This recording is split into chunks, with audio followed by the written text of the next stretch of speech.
am married. I have 4 children. And I just enjoy helping people. And I'm just glad to be here on today to be a part of the podcast. Absolutely, absolutely. And we're actually glad to have you. Right. And being that, I've been watching you for a while, and then let me tell you something. I have to admit, when your husband, he did a little clip after you spoke Saturday at an event, right? Mm-hmm. And I said, he's right. I said, but of course he knows you. Right. He's your husband.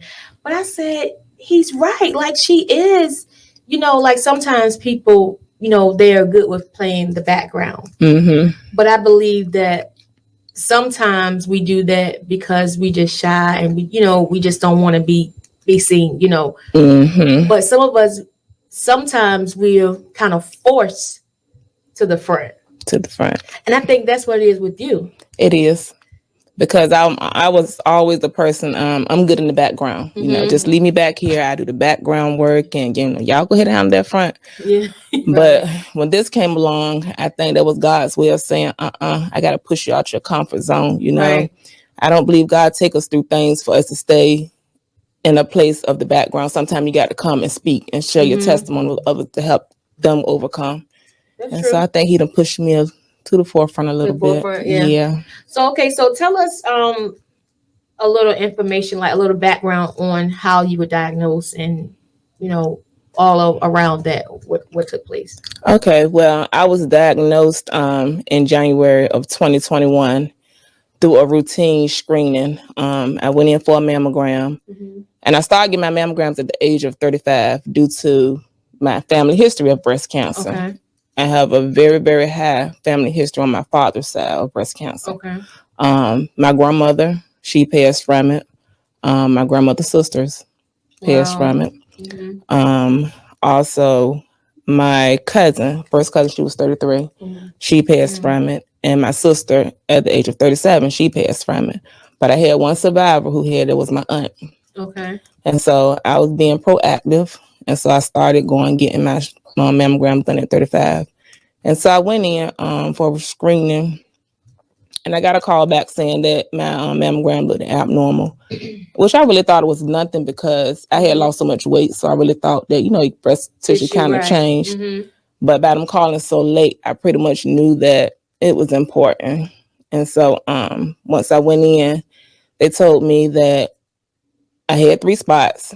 They said 2 spots looked at cancerous. And so once they did the biopsy and all that stuff, it came back that I had bilateral breast cancer, which most of the time you see bilateral breast cancer is because it's hereditary. When you see it in younger people, most of the time you may see it in older people, but when it's young, it means you 9 times 10 got it through a gene. And so I'm a gene carrier of it's called the BRCA1 gene, meaning that it came from my family, hereditary. Okay. And so bilateral breast cancer mean I had cancer in both breasts. So that's how I was diagnosed. Right. So when that doctor told you that, like, what was your state of mind at that time? Well, all I could think about, and I'm not even gonna lie, was death. Yeah. Because that's really all I had ever seen from my family line outside of my aunt. I had one survive my aunt. And my sister, it wasn't even 2 years prior to losing her. Right. So I just thought, like, Lord, 1 lump is bad, but I have 2, So I thought about my kids first and foremost and my parents. But I thought I was going to make it through it. Yeah. And both of my cancers were highly aggressive cancers. And so, their prognosis where they already thought was up into my lymph nodes and had, it kind of went up.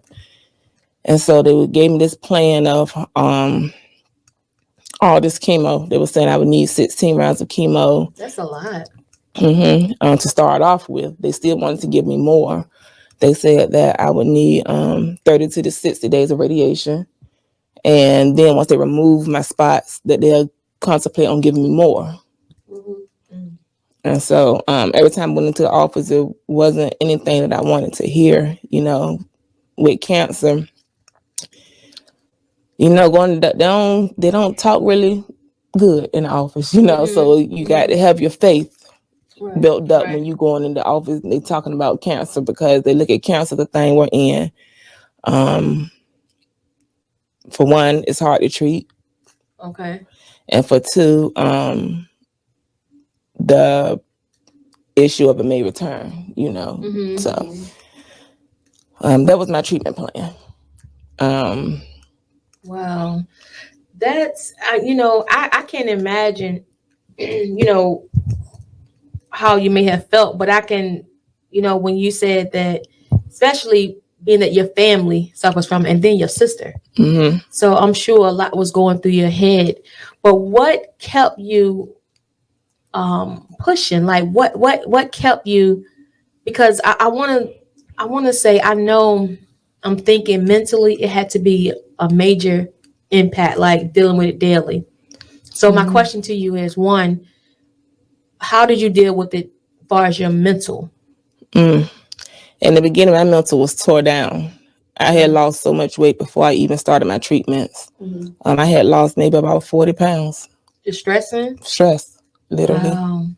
And when I went into the doctor's office, I walked past the mirror and I had lost so much weight. And I was like, Lord, the stress of it all is going to kill me before the cancer did. And I really had to get to a place, even my husband, he was a vital part. He was encouraging me every day, because I would just go home and I would cry, looking at my kids. And then also because I told no one.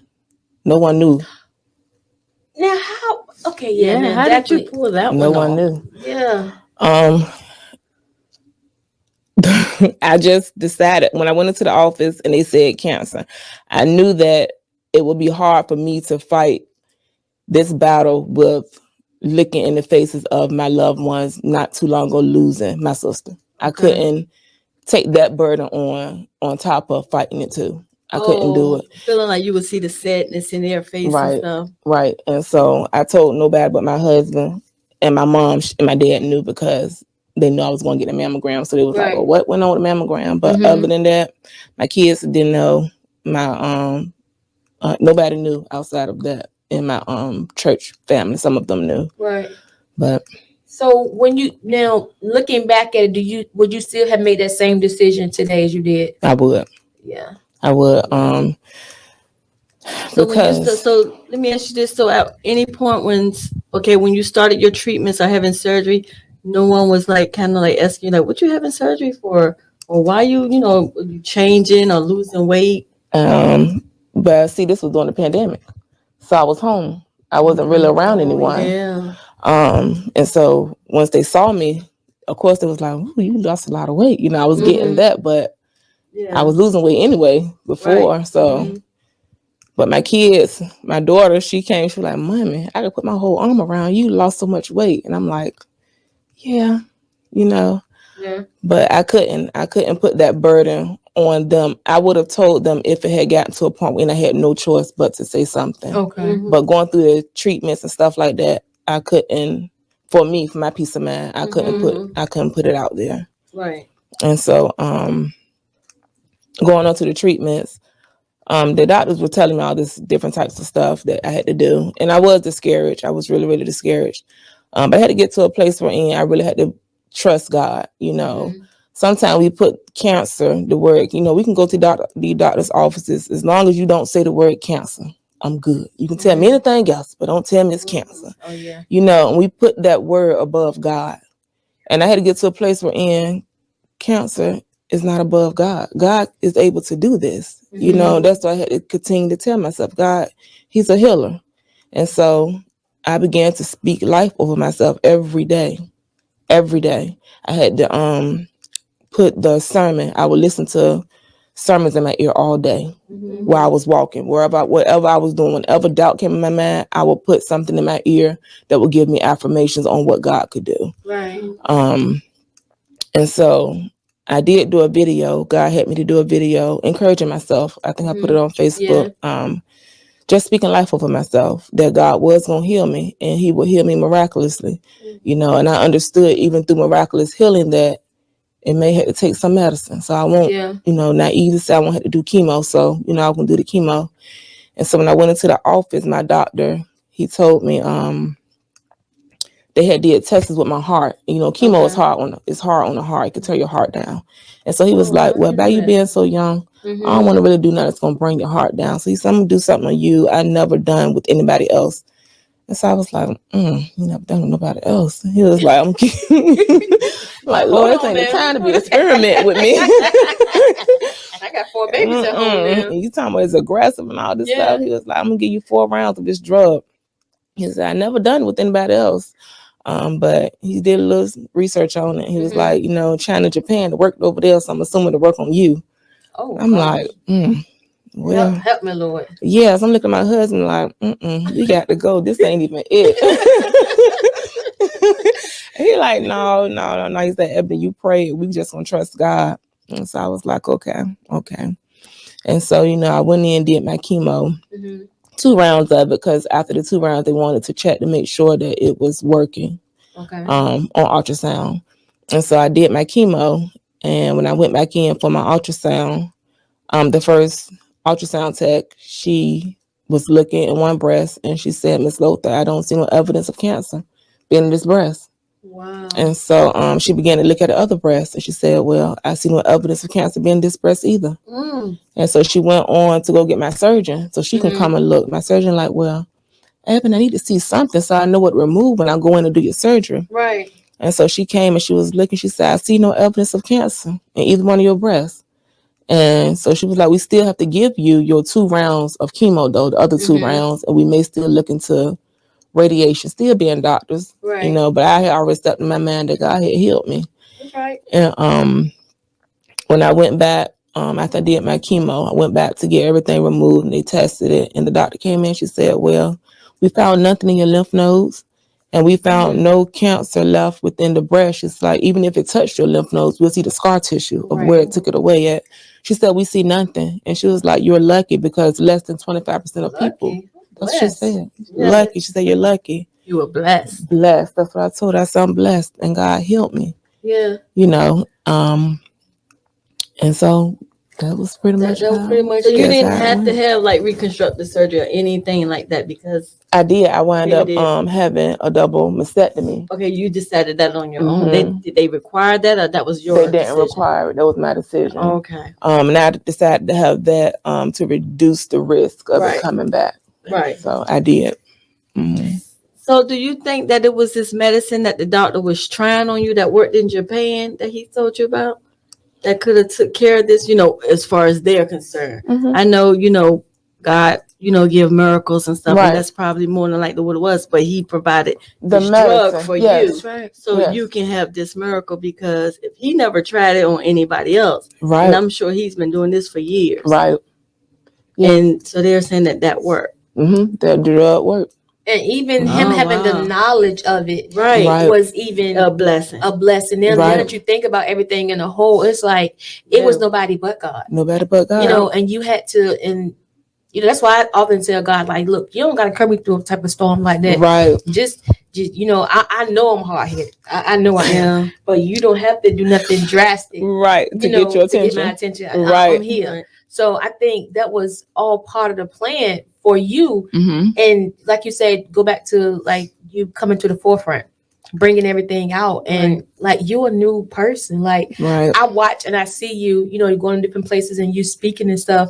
Because I've been knowing you for years. Like y'all family always been in church, so it's like to see you out now, it's like it's different. Like if anybody knows you, really know you, then they'll know that you're no longer who you were. Right. Like a lot of you has changed. It has.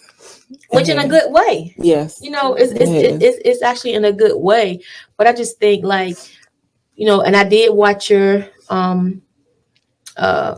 story that you had did your video, and I was like, oh, that's why she didn't come back on the podcast for the yes, you had when you because you provided us back out. What was it for? It was I can't think of the follow up of the wedding, the marriage. I can't think what month it was. January. It was like going into February. Probably was. Okay, and you was going through everything then. I was going through my tests and everything then. Yeah. And my husband, even when you reached out to my husband, like, so we ain't going.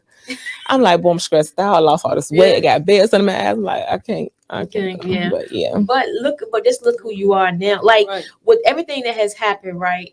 do you see from how far you came? I do. I have more of a yes in me now versus my no. You know, when people ask me to do something, I'm more willing to say yes versus no, because like you said, sometimes God will allow things to push you out of that comfort zone. So if you want me to do it, God, I'll do it willingly. You don't got to force me no more. Right. So you always used to say no. Yeah, I'm shy, you know. So I be like, I'm good. But my husband's more outgoing. Like, yeah. I'm like, yeah.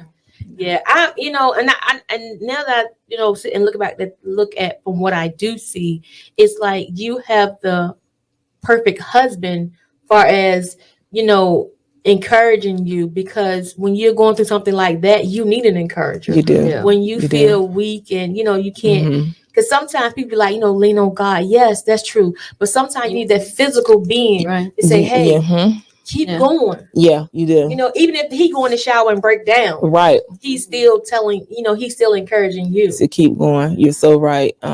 Sometimes you need that physical being there to keep encouraging us. You know, God, I love him, and you know, God is a great encourager, but you know, he put people in the earth to encourage us also. And so I used him up. I know I did.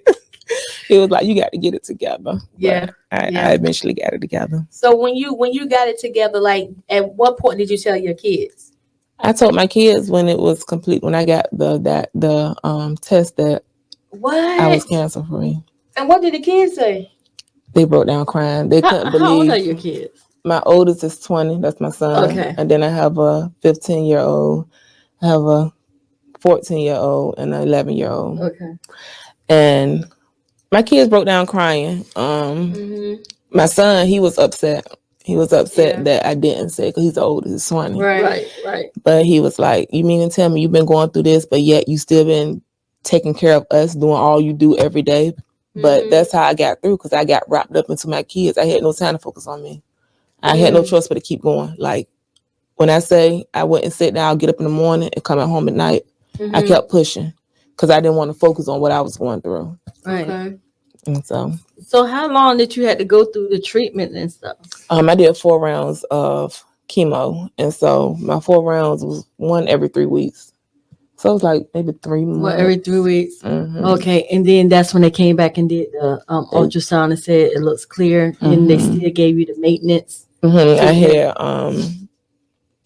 the double mastectomy. I had 2 surgeries. Yeah, first I had the spots removed. Then they came in and did the double mastectomy, and I had the implants all done at one time. So they did all that at one time. So your treatment, everything from beginning to end, was about what, roughly how many months? Was it a whole year? It wasn't even a whole year. I went from it started from January up until, including the surgery, September. Oh, okay. Well, that was still 9 months, probably too long for you, but for some, when you look at the overall, it's like, okay, well, you know, it wasn't as long and drawn out as what they were saying. Right. You know, they gave me this long plan that was drawn out, you know. Because of course they only can give you what medically they think, you know, what's in the books, but is, you know, is ultimately is up to God, and he showed himself through you. Like, so how did, when you told your mom, like, how did she feel, your mom and your dad, them just losing a child not too long ago? Well, my mom, she took it pretty good. I think as long as I was able to show that I was good, she was good, because I wouldn't break down in front of her. I'll go home and break down with my husband, but she never saw me cry. She never saw me look stressed out. I put my face on when I came before her, because she had just lost my sister. You know? This was how long after you had lost your sister? Not even 2 years. And you know, to be honest, I was going through the symptoms of it while my sister was here. What symptoms? Yeah, so I could ask you. You know, a lot of people think that the symptoms are your breast is hurting. Man, I wasn't. I was having pain in the top part of my neck, and it radiated around the top part of my shoulders. And so I did go in to get a mammogram done. They said, well, we thought we saw something on it. So I went back and got a ultrasound. And it was like, well, we don't really see anything.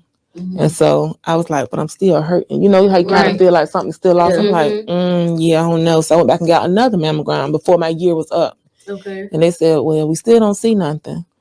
And so I'm like, okay. So I started taking Tylenol, which took my symptoms away. That's another thing. When something's persistent, don't medicate it away. Okay. You know, that's what I did. I medicated it away. And my lumps, you couldn't feel them by hand. It was nothing you could feel in my breast. And so my doctor, he was like, well, he was so shocked, you know. Yeah, he was so shocked as to, you know, by me being so young, like, how did you get in here to this point, you know? And I'm like, I was my own advocate. He was like, you may have just been your own lifesaver, because 40 years old, by the way, it's how I was 40, I probably won't be here, you know? I started at 35. Wow. And I started getting it every year, not every 2 years like they suggested, because of the risk that runs in my family. See, and I do too. I've been getting mine every year since I was like 26, 27. Okay. And that's what I had to start with my daughters. I probably started with them at age of 20. I mean, being a carrier. Oh, yeah. You know. Or then, like you said, you was in the doctor's office when someone's 16, so you might want to start before early, 20. Right. Yeah, definitely. Early, you know, so how important is early detection that you would tell people? Oh, it's very important. I think why the numbers are so high with the death rate is because of lack of knowledge. You know, when it came down to breast cancer, even though it was so high in my family, nobody actually sat us down and talked to us really about getting your mammograms done, doing your self-checks at home, and early detection. Right. Nobody did that. And so after I found out when I was in stage, I was going into stage 2, I guess I would probably say. They kept giving me different stages. So I think I'm probably going to stage 2 when they was feeling far the lump. But once they actually went in to actually give what stage it probably would have been in for within the lymph nodes, probably been something else. But yes, after I got through with all my tests and stuff, I actually sat down all the women in my family, the girls, and I had the conversation with them about making sure you get in your mammograms. We starting now, you know, and about the risk and about the options that you have if you are a gene carrier, because it's options, you know, that you have. How did they feel about that conversation? They were scared. You know, you're scared. Sure. You know, and as far as getting tested for the gene, it's like, well, you don't know to get tested or not, because do you worry about it if you do have the gene? It doesn't mean that you will get it, you know, just a higher risk that you may get it. Right. And I think you did good though for your family. Like you actually changed it, because a lot of us, you know, as far as African Americans, we don't sit down and talk about stuff like that. And that's the sad part, because I too have family members who have had all types of breast cancer. Breast cancer. They had breast cancer, uterine, cervical. So cancer just runs rapid. Right. You know, so for you to sit your cousins and whoever down and talk to them and tell them, yes, it may have scared them, because it scared me sitting beside you and we talking about it, right? But at least, you know, you gave them the information so that they can go and get checked out early. Right. So that they don't, you know, don't do anything about it. Right. And the way I said, it's better to get in front of it than behind it. Yeah, absolutely. You know? That's true. If something was to go on, at least you know early versus knowing too late. It's a bad thing to know when you have no options left. Right. You know? And that was my sister. She found out too late. Yeah, that threw me. So she didn't find out as soon as early. My sister found out when she was in stage 4. She passed within 3 weeks of finding out. Ooh, see, that's what I'm talking about. And her symptoms was also her back. She had no symptoms of your breast hurting. Her back was aching. You know, hers went so fast, people thought that she knew. She didn't know. Right. You know, she thought her back was hurting because she go to work and she lifting it and she thinking. And it was breast cancer. It was breast cancer. Wow. Oh, but has she ever had a mammogram before? That you know of?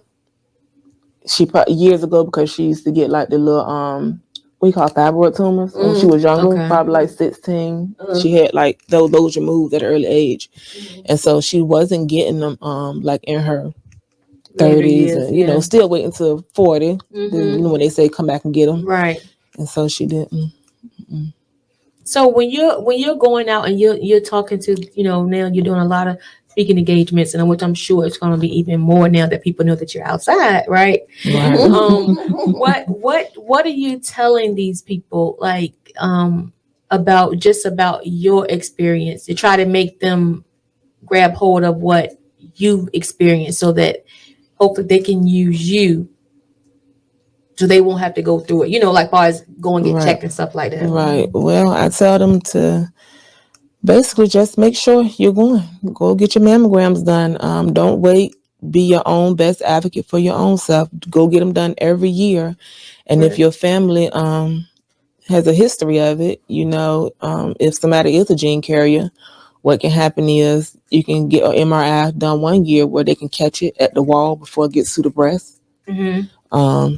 They'll rotate that with a mammogram every other year, So I just try to encourage them to stay on top of it. But, also that if cancer do come, know that God is able.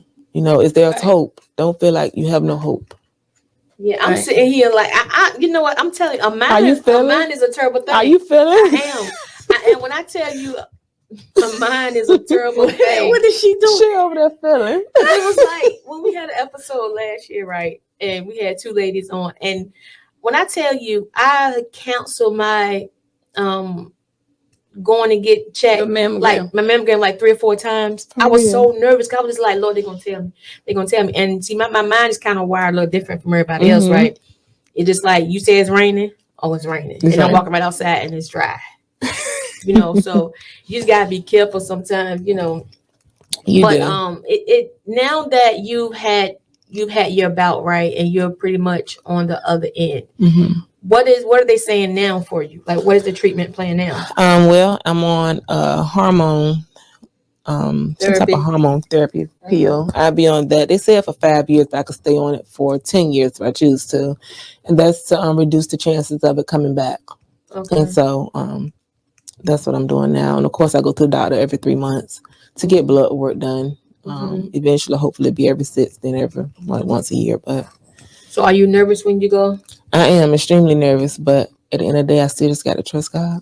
Yeah. So you've been doing every 3 months for a year now. Mm-hmm. Okay. For a year. Yeah. Okay. But they haven't decided when they're going to change it to like 6 months or 1 year. She said they'll be watching me closely for a while. Oh, okay. Yeah. Okay. Mm-hmm. Well, I mean, Well, it's working. Yeah. Like I say, so you have a success story of your, you going through your trial, right? Mm-hmm. Now, with that medicine, was there any type of side effect with it? Oh yes. I mean, tired, no appetite. It was a lot of side effects to it. Some days could barely wanted to get out of bed, could barely get out of bed, but I still would force myself. I probably would take 1 or 2 days down after the chemo, and after that, I got to get up and keep going. My mindset always has been, I don't care what life come with, I got to keep going. Yeah. I never stop, because when you stop, that's when I feel like the enemy think he got you, and I Right. refuse And that's to. true. So I keep going. That's true. So with your chemo though, was it like a couple of hours? You had to go through the chemo process for a couple of hours? I think I was in the office probably about 4 or 5 hours. 4 or 5 hours. Did you have to take any home?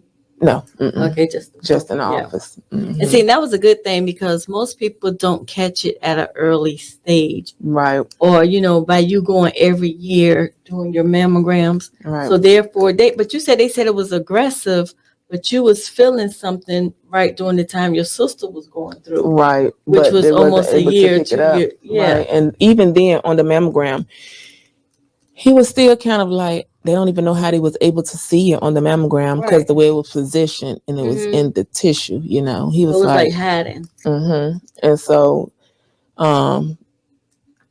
my sister, I believe, was just starting out. I was getting the symptoms, but they wouldn't be able to see it because they could barely really see it on the mammogram when they did see it. Right. So, But that was a good thing you listened to your body, though, because a lot of times when we are hurting or feel some type of way, we'd be like, well, I know me.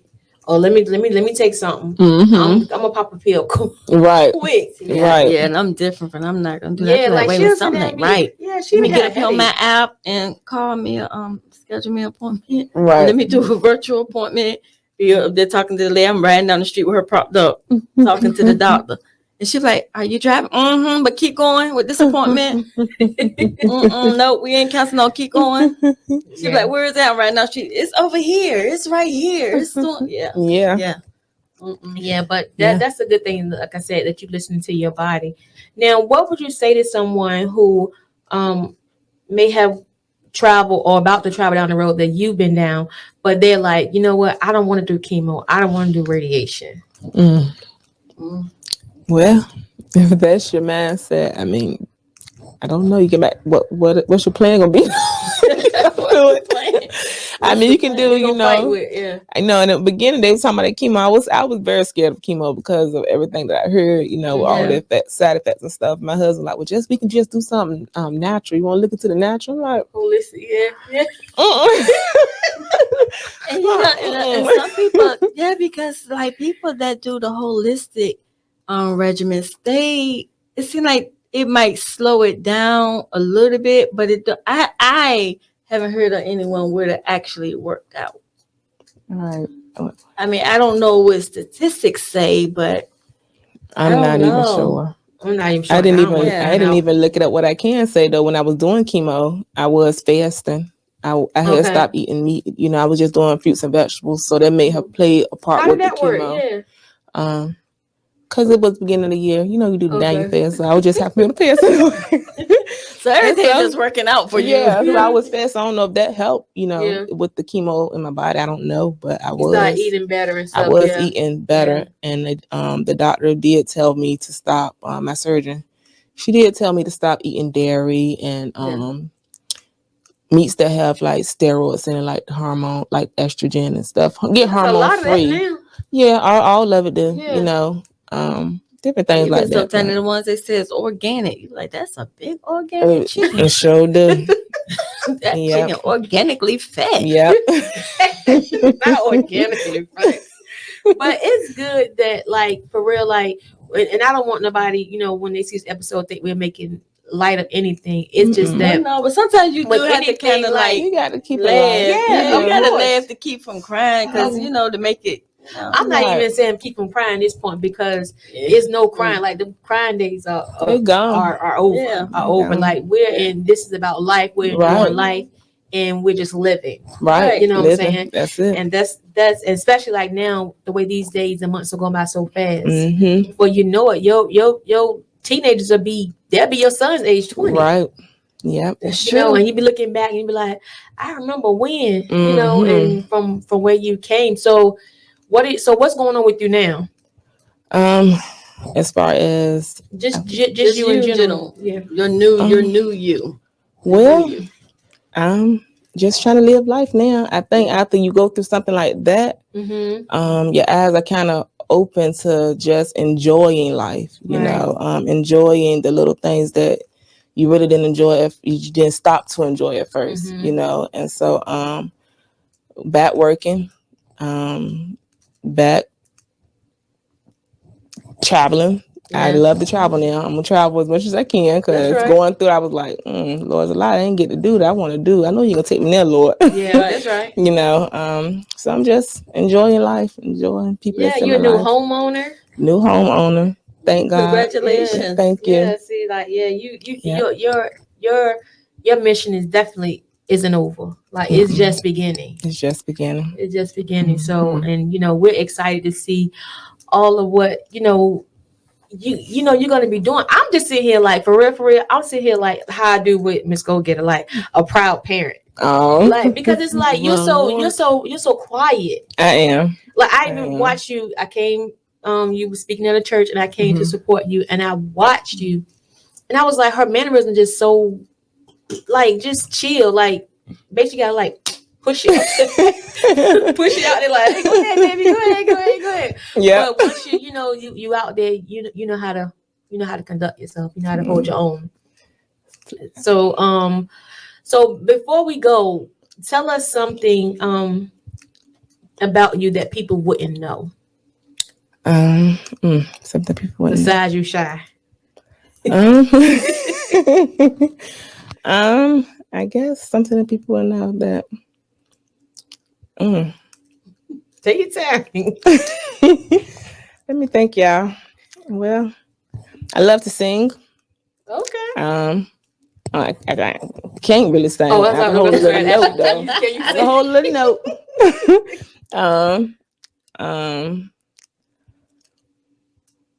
We'll take that. You That's it. you can sing. You can't sing Yeah. like me, but you can sing. Yeah, really, I right? get a little note, A little give you a note. little something I'm with you. in the background. I'm with you. So, breast cancer doesn't define who Ebony is. Right. So, who is Ebony outside of that little white Outside boy? of that, Ebony is just a person that loves people. I'm a go-getter. I love to. I'm the wife, the mother, the church girl. I'm just Ebony. Ebony. Yeah, I'm Okay. just Ebony. There was just a little bump in the road, but I'm just still that's Ebony. it. That's Yeah. it. That's You're a it. survivor. Survivor. Yes. That's a big word right there. That's a heavy Yes. word. Yes. Very heavy word because it could have been another way, but you know, God saw fit. God saw fit to be another. Yeah, that's it. Absolutely. So What with that, would you say to those? Did you ask her this scam? no, I go don't think ahead, so. 'cause I know you What would ready to you answer. say to those that's still going through? Good. That's still going through. You know, you went through your bump, but they're still at the top of their mountain. They haven't came down yet. I say just first of all, seek God. You got to build your faith up. You know, get to a place wherein it's you and Him. You know, when on this road, as much as people encourage you, people really can't do anything for you. It's a journey with you and God. You know, and keep going. And stay off Google. One thing I didn't do was Google. Stay off of Google. Don't compare your journey to somebody else's journey. I couldn't even compare my journey to my sisters or my cousins or my grandmother. This was my journey, and I had to keep my eyes on the fact of where I want God to get me to. You know, don't Google nothing though, because Google. That's true. You be That's writing true. stuff on yourself, and before you know it, you feeling it. You know, just stay off of it. And then that right there was a word, because I know some people that Google everything. You too, Gail. You know somebody. But anyway, I don't do that either. I'm like, no, I'm not Googling nothing. No, because Google going to tell you. To me, I look at it like Google going to tell you what you really want to hear or don't really want to hear, but it's going to tell you something that have you thinking, well, Lord, I get that. You be Googling something. You be like, no, they gonna wear you don't have that. But all of a sudden, you be like, yeah, I remember that time. My finger was hurting like that. And I went to pick up something and my fingers did bend like that. Yeah. Then you have whatever that is. Yeah. So I just don't, because I'm like, no, I really don't have that pain. But my mind told me that I had that pain That you had it. yesterday, knowing goodness well. Right. I didn't bit more of that pain yesterday. And before you know it, you feeling it. Yep, that's it. That's true. I Google stuff and Everything. I do. Because I saw you that feeling in your chest, so I already know you. Yeah, she got you feeling. Oh, you was doing it feeling. She like. She trying to get herself her own memory. Yeah, because and then back to Google, right? When you Google it, tell you how to, like on YouTube, tell you how to, check yourself, whatever. And then I be trying to make sure I'm positioning it right. Like this thing. And like, yo, this is too much. I can't. Right. Instead of just making you an appointment. Yeah, right. That's true. That's true. That's absolutely true. Well, like I said, I have enjoyed my time. And before we go, we always ask our guests who sit in the hot box, you're no different, how their time has been since they've been on WAGM Minute podcast. Oh, I have enjoyed every minute of it, and I thank y'all for y'all hospitality. This was nice and it was dope. Yes. She's saying dope. Okay, everything. Yeah, definitely. Miss Go Get it. Any last words from you? No last word. Oh, I do want to say something. It has nothing to do with this, but I do want to shout out one of our sponsors. I really want to shout her out. That's J and L Reynolds. Definitely. Yeah. Want to shout her out. Y'all make sure y'all go follow her on Instagram and Facebook for all your event needs and rental. Yeah, Yeah, that's definitely. it. Especially if you're local. If you're Mhm. local, she does baby showers, weddings. She do all your Yeah, events. everything that you need. When I tell you she lays it out, she lays it out. You let her know what you want, and she comes through every time. And She it's do. like, oh my God, she's dope. She She's dope. is. And I think her personality Mhm. and her heart Yeah. is beyond dope. Yeah. Mhm. Her heart. She has a heart of gold. Yep. So yeah, we definitely want to shout out J&L Rentals for their sponsorship. I was gonna put that in there, Miss Go Getter. Yeah, but I just wanted to go ahead on the set anyway. Okay. And also we gotta give a shout out to our production assistant, Miss Ida. She is 41 today. Woo! Happy birthday. Yeah, she's actually the baby. 50 Cent over there to my far right. Then it's me. Then it's Ida. I just look the youngest. That's all. She wish. Anyway, with that being said, we're gonna get on out of here. And like always, stay tuned to everything WAGM Minute. Good night.